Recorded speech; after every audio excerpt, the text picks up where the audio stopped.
Jesus Christ! But you kind of get the feeling, as you're making something, that you are really doing something that is quite important here. It's amongst the top 100 of British films of all time. Contradicts all the styles of the Hammer films that have gone before, using the same artists. I mean, you know, Ingrid Pitt and Christopher Lee. You must think, oh, this is going to be a typical Hammer film, and it isn't. It's faced a nightmare all through its making, through its post-production, through its travels to get distribution. Ever since the film got started in script form, there was a nightmare over it, like a black cloud. It also gives them very strongly a sense of how difficult it really is to work in the movie business. And their best work is hidden, trashed, reviled, stamped on. And it should be considered a cautionary tale. You know, watch this, it can happen. Avoid it.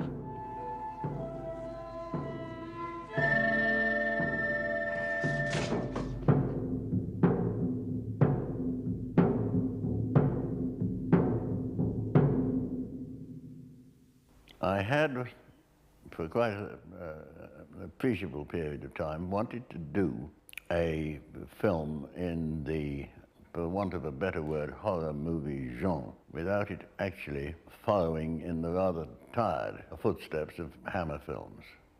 Tony was looking to do something with the horror genre that was a little more intellectual. Christopher was anxious to break away from what he'd done extremely well with, of course, all the classic horror stuff. We both liked horror films. We both crossed town to go and see the latest Hammer. But we felt that horror films, as they were being done at the time, were missing something. And it occurred to me that I had never actually seen a film on the nature of sacrifice. The old religion, which had gone underground for many centuries after Christianity came, and that it would be fun to try and conceive of a story where the old religion had reappeared. So we searched around for a story of that kind. So there was a consortium formed with Christopher Lee and Peter Snell, who was then the managing director of British Lion, and myself to do such a film. They had in mind a very unusual project, and they wanted me to play one of the leads. So I went there, and we chatted and talked. They weren't very specific, either of them. All that was discussed was the fact that they were going to write the part for me. It seemed to me also that I ought to try and dress it up in a way that provided something in the shock detective story, since after a number of pieces for the stage, like Sleuth, it was sort of expected. So I started with a checklist of who would make the ideal sacrifice. The king for the day, the man who represents the law, the man who is a virgin. So I thought if we fitted up someone with all those attachments and qualities, we had the ideal sacrifice. And in order to put it into the shock ending, a very interesting, if age-old trick is to flip it on its back and suggest that the truth is diametrically opposed to what actually the truth is. And this is the case in this film, so that as we all know, the hunter is the hunted. And all through my friendship with Tony, we used to play games with each other. So the idea came to do a story in which an entire community played a game on one person, and that's exactly what the film is. Robin had a heart attack at that point, and he had to rest, and his wife came to me and said, "Can you keep Robin quiet?" So I said, "There's nothing like a piece of very research." And the local public library had a very good section on the pagan and on the occult. Well, the old religion was, of course, paganism.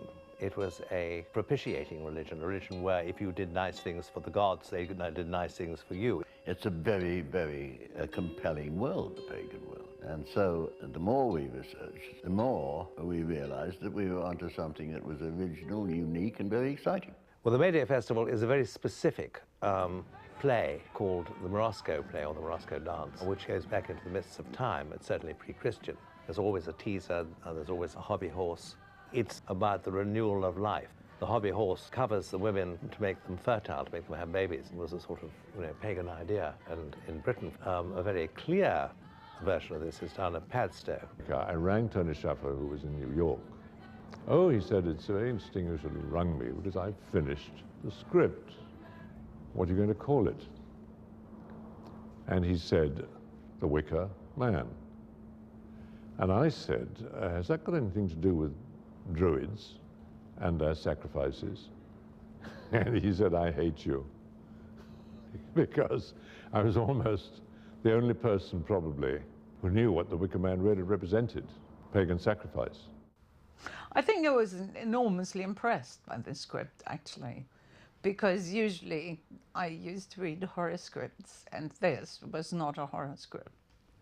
This had so much depth. Rowan Morrison is a schoolmate of yours, isn't she? And that is her desk, isn't it? Well, isn't it? I think you ought to know. And you are the biggest liar of all. Well, originally, rumour has it that Peter Cushing was supposed to play Sergeant Howie, and Cushing said that Christopher Lee had asked him, and the only reason he didn't do it was because he had other commitments. I was responsible, I think, for Woodward because Callan was a big television series in England at the time, and he just was a great name for us. And it's always nice to give actors fun in what they're doing, to play somebody quite unlike that, slightly uptight Christian cop, which he did gloriously well. Britt Eklund, at the time, she was a celebrity and a good name for the picture and had all the qualities that you needed for Willow in terms of the temptations that she was about to put in front of Howie. The other thing is that using Christopher and Ingrid, in a way, made you expect things in the film that don't actually turn up, so it makes it more surprising what actually happens. Well, my part isn't very much, actually, you know. I mean, what can an informatic librarian do? You know, not very much, but I thought it'd be interesting to be involved in this kind of film because I thought at the time that it was going to be important. All the extras were local. We were outside the extras limit in London, well out, and so we used anybody and everybody who was willing to come and have a laugh. The people who lived in the area were absolutely tremendous. I mean, they really made the movie because in terms of, you had to have that crowd.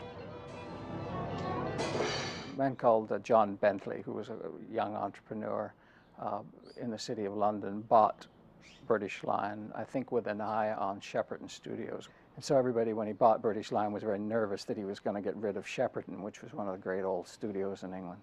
And so he beseeched me to get something into production as quickly as possible to put everybody's mind at rest that he was actually going to make films.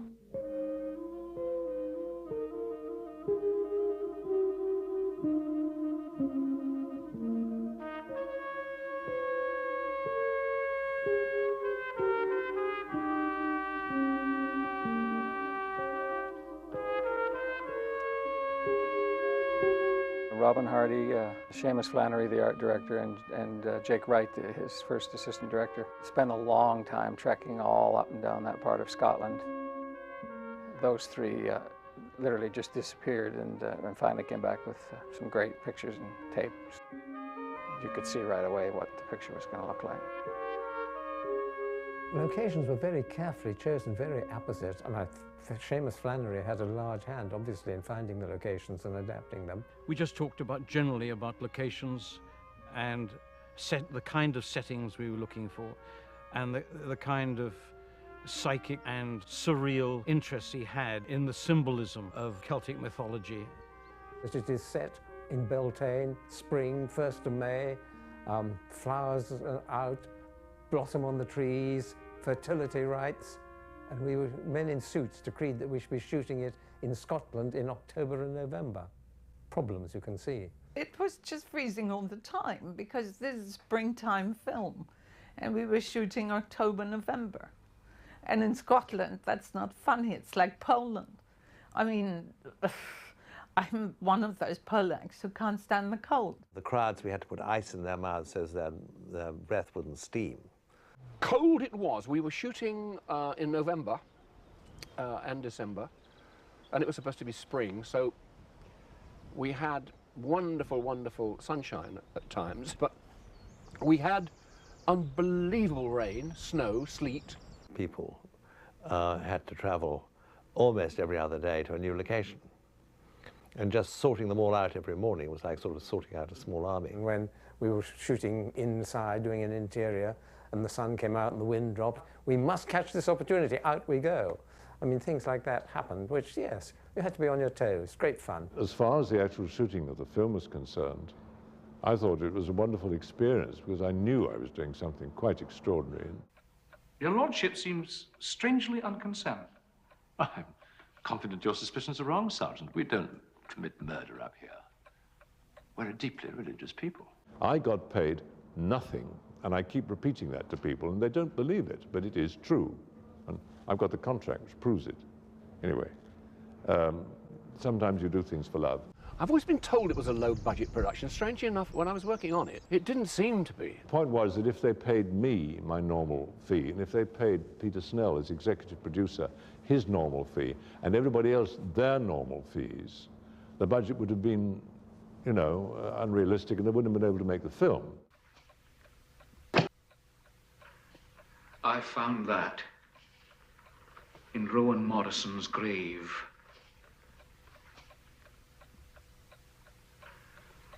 Little Rowan loved the Marchairs. I thought Robin did a wonderful job. I thought that the art director, Seamus Flannery, did a wonderful job. I thought the clothes were superb and dead right. The whole thing came together quite beautifully. I read it as a melodrama, and I believe that was the way that Tony Schaefer wrote it.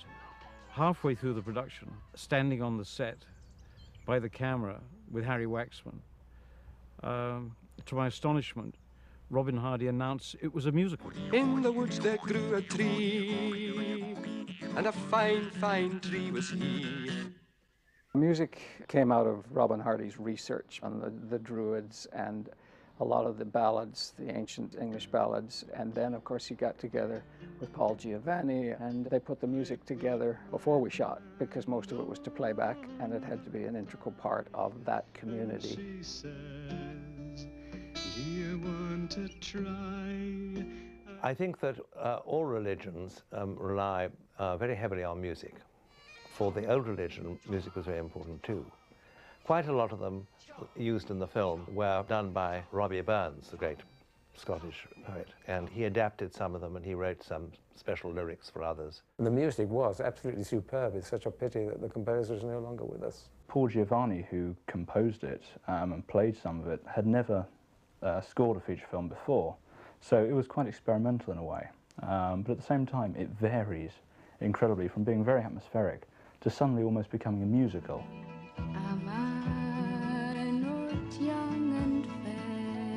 Brett Eklund did this dance. The powers that be, I don't know who, decided that there were certain aspects of Brett Eklund that might be better doubled. And so we shot the scene with Britt Eklund, and then we said, thank you very much, Britt, that's all for today. Took her downstairs, put her in a limousine to drive away, and in another limousine lying there was a body double, who we then brought up and got her to do the dance as well. The Wicker Man is specifically Celtic, and it is well recorded. Burnt their prisoners, their victims, their animals as sacrifices to the gods in huge wicker men. There was an illustration which I found in a book of an actual wicker man. And from that, I was able to conceive how it was possible to put people inside a wickerwork man. To sacrifice these people in between heaven and earth in the tree was particularly pleasing to this female deity. And if they did that, they might get victory in their next battle, or their crops would do well, or whatever they hoped for, whatever they prayed for. And the big problem, of course, was to actually physically do it with the kind of budget we had. There were actually 3 wicker men. There was one which was just down to the thighs, and there were 2 complete ones. To cut down on the labor costs, I made the structure of a man, but out of wicker hurdles, which are used for sheep, containing sheep, on hill farms. And these come about 5, 6, 7, 8 foot long, and they're woven. The original drawing, sketch for the proposed wicker man, I actually filled the eyes with daisies. And the daisies in the eyes were just too friendly somehow. And this was bothering me because it wasn't enigmatic enough. And then I went from that to a more sculptural effect, and that was by indenting the wickerwork of the face in. So part of it was out, and this cast a shadow as if there were 2 eyes. But then it looked sort of slit-eyed and evil. And finally, I did a sketch starting with nothing. I thought, now what can I do to it? And I thought, wait a minute, with no eyes, no nose and no mouth, just the shape of the head. That's it. It's a blank face. And it's quite ominous, because you read into it what you want to read into it. And I'm a great believer in leaving something for the audience to decide upon themselves. It wasn't just a question of the Wicker Man being ready, it was getting all the animals into them, which was a big deal. And there was a slight standoff with the RSPCA, the animal welfare people, who I think all along were a bit frightened that we were going to go mad and actually burn the poor animals. A rumor started that real animals were going to be burnt in the Wicker Man. And petitions drawn up, and animal rights people howling about all over the place. And I put out an inflammatory little notice that only cuddly, woolly animals were going to be burnt, but nothing else. And of course, they began to see they were being very stupid indeed. Awake, ye heathens, and howl! It is the Lord who hath laid waste your orchards! The final piece about spouting all this religious and biblical language to everybody was supposed to be done on a certain day, to be decided during a certain week, depending on the wind and the weather. When the weather suddenly came right for us to go out on Burrowhead to shoot the Wicker Man burning, and we just said to Edward, well, right, we're going to do it now. And there's no way I could learn it overnight, no way. We made our big cue cards for him.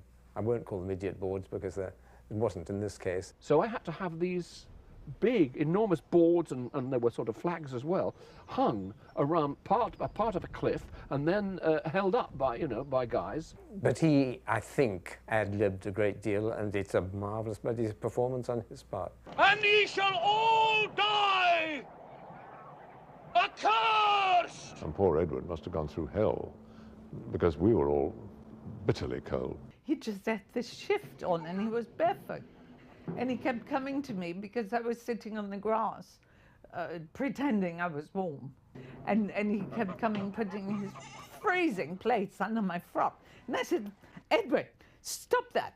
They're going to take you and burn you. Your feet won't be cold then. The characters of the three leading actresses really come out when we were shooting the final burning scene on Burrowhead out on the cliff tops in November.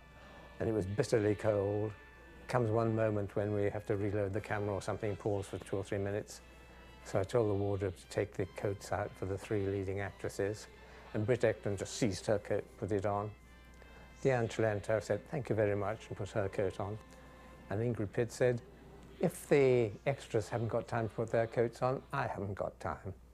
Which I thought was, defines the three artists quite clearly.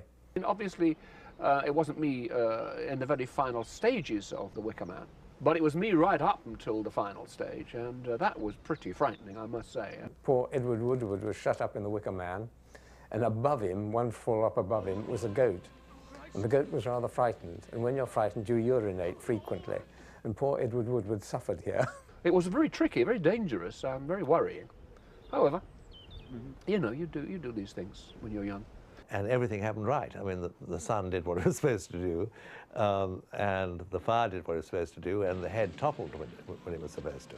It's, my experience, very rare that all those things go right together, so we were dead lucky.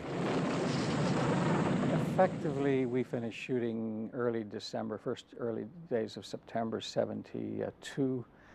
Michael Dealey and Barry Spikings, who were two producers in the industry in England at the time, joined British Lion and joined the board with a view to preparing it for sale to EMI. Peter Snell was fired, I think, from the British Lion, just as we reached the end of making the picture.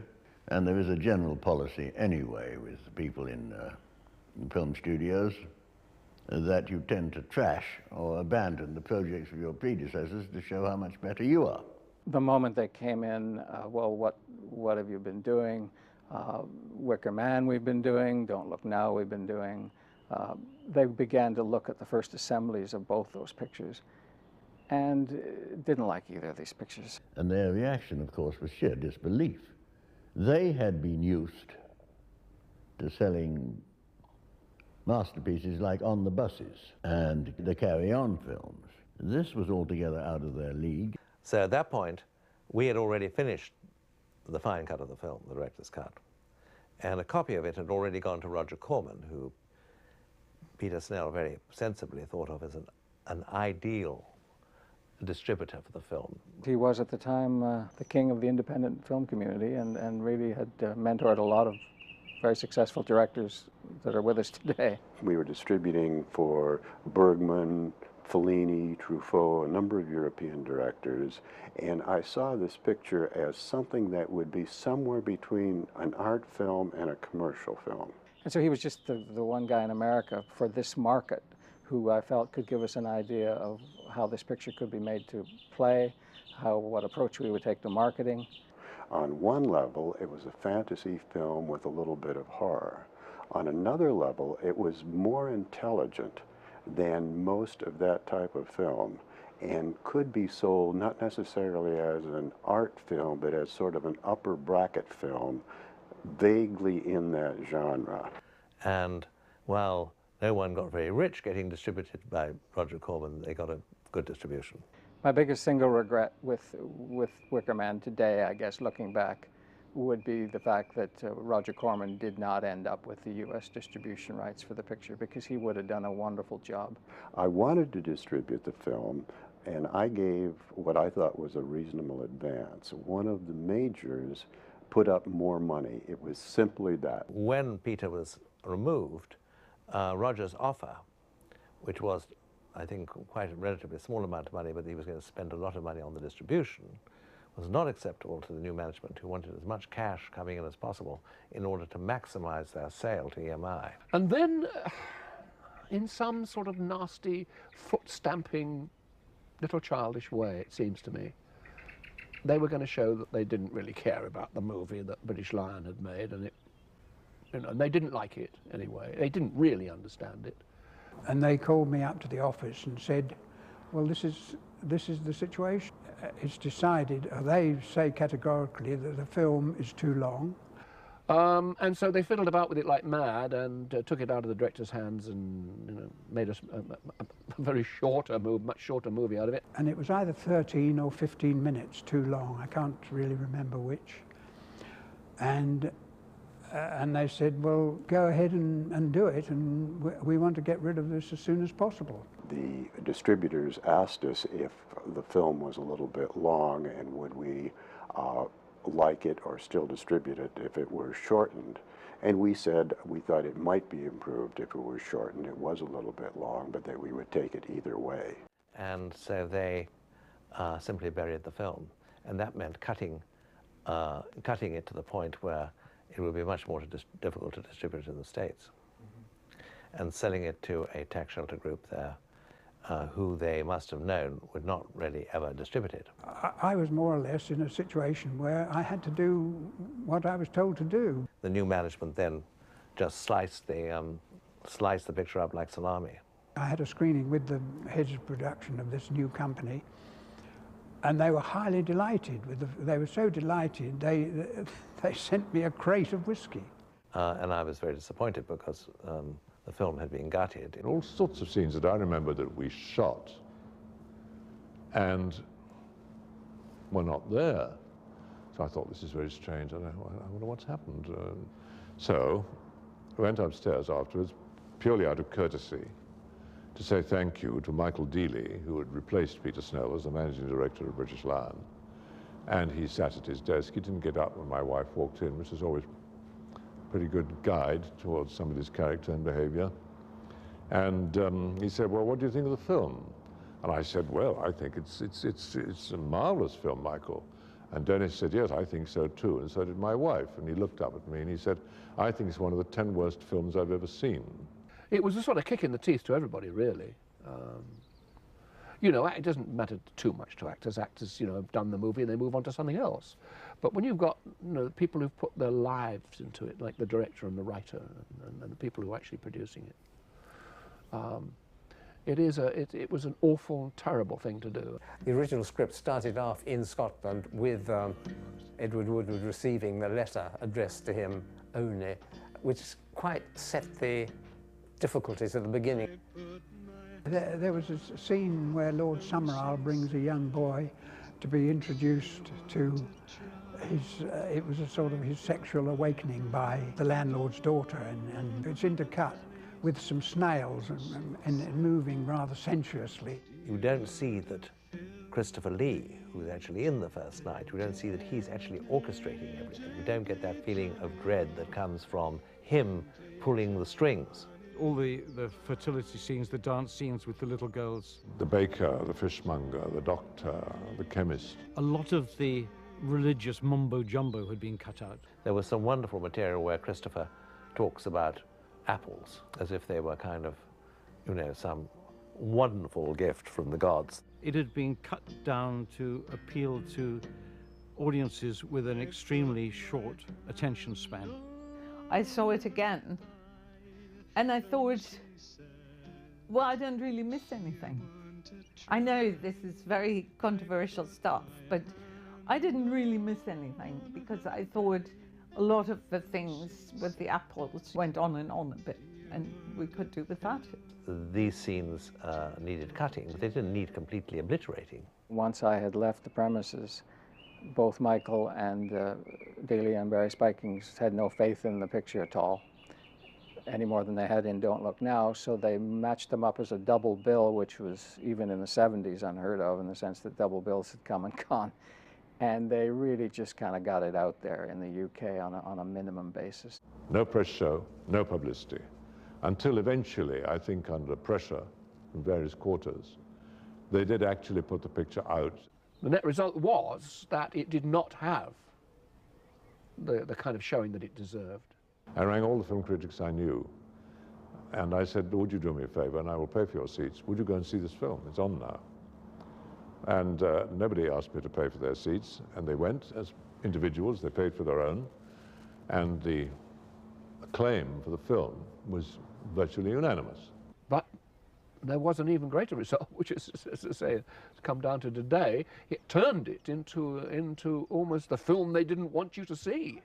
So I rang up Peter Snell, I rang up Tony Schaffer, and I rang up Robin Hardy, and I said, look, what's happened to the rest of the stuff that was taken out? Because it's so marvelous, you know, can't we do something about this? They probably got on to a British Lion and said, look, we've got your film has been finished and it's out. We're sending your negative down to your vaults in Shepperton Studios, which they did. Robin Hardy went to the vaults at Shepperton Studios to look for the negative and the outtakes. He was met by somebody who, he doesn't remember his name, in a terrible state of agitation. There was a giant motorway being built, the M3, past Shepperton Studios, and the order was given to clear out the vaults, get rid of all the old positive trims. The trucks came to take away all rubbish and trimmings and lots of stuff, and some idiot put it with the wrong cans. The negative that came down from the lab was inadvertently put into the same vault, and the vault manager clearly put it in with the positive. I can't remember anything like this ever happening in my entire life. I've made a terrible, terrible mistake. The most awful things have happened. We've lost the negative and the outtakes. There's no question that all that stuff, including the negative from The Wicker Man, was inadvertently loaded and dumped into the M3. I can't think of any other time that happened. It's like, you know, a vicar taking the sacramental wine and using it for cleaning the floor. You don't do that with a negative. But it could happen. I said, well, how do you lose or mislay 1 or 2 or maybe 300 cans of film? Christopher quite rightly says it has to be somewhere people don't destroy negative. My belief is that it still exists somewhere, and only a very small number of people know where. To us, the movie really had potential as an art house type film. And we were very fortunate to find these young people who wanted to distribute the picture and who were prepared to go to great lengths to get some form of negative so we could restore it. And we very quickly came up against a brick wall, which was that the negative no longer existed. And by a weird collection of circumstances, the only long print available, I guess, in the world was the one we had. So we were very excited when the long version of The Wicker Man came into town. Christopher and Robin Hardy, you probably know, working with another small independent, began to work about 30 prints around the country. Christopher Lee cooperated magnificently in helping us publicize this movie, often going to small towns like Jacksonville, Mississippi. Delights, my work goes forward day and night. We went to Baton Rouge, which was the University of Louisiana. The moment that film was shown to the young students, it took off all around the world. And it just built a reputation. Amazing reviews. Long runs. With a run in Boston that broke house records at the Orson Welles Cinema. In San Francisco, it ran for 32 weeks. And the result has become one of the great cult movies of all time.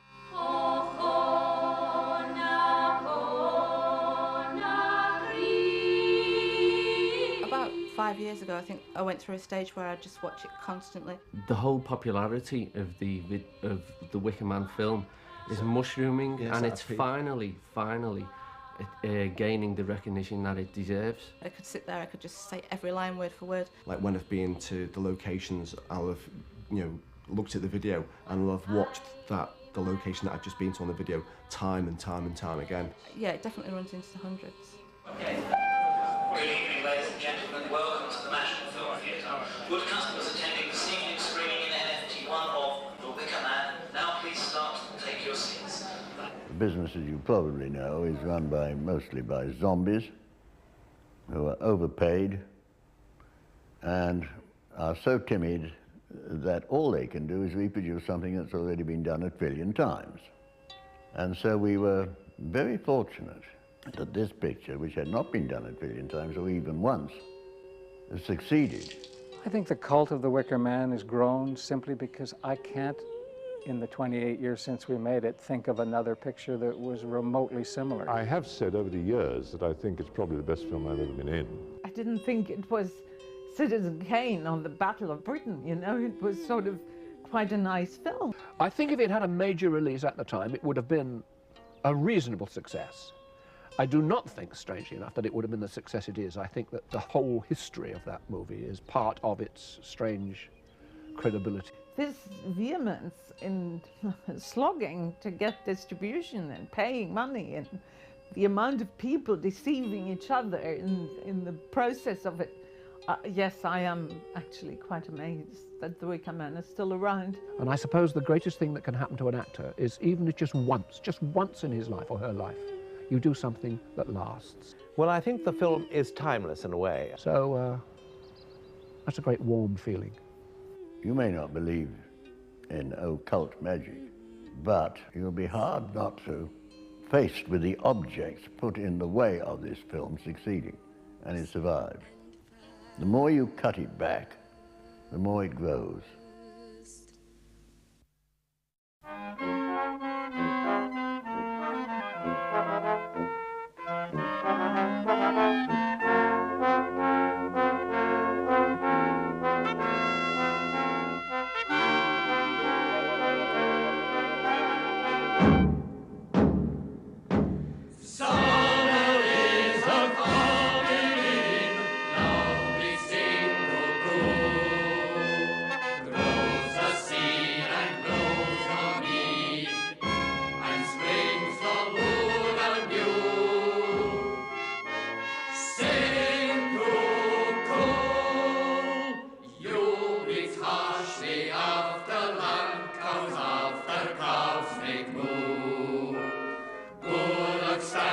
And